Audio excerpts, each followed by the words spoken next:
Here's one lawmaker who is perfectly willing to call that out. It is time for us to say, Mr. President, guess what? Russia invaded Ukraine. Can we at least agree on that one? Facts matter. Y'all, this is literally potentially putting us into an international crisis. We may be heading towards the next world war because we have a president that wants to pal around with Putin and wants to do everything to make him feel good, including lying about who invaded who.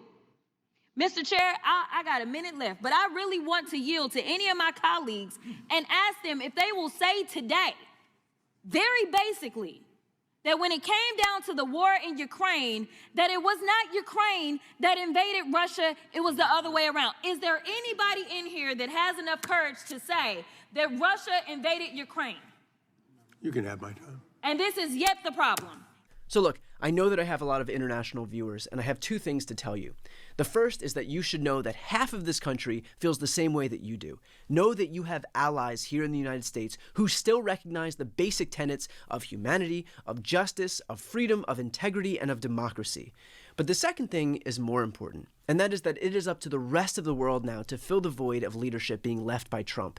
The U.S. abandoning our defense of democracy cannot mean that the world follows suit. And judging from the statements that we've seen thus far from world leaders, it doesn't seem to me that they have any intention of doing so.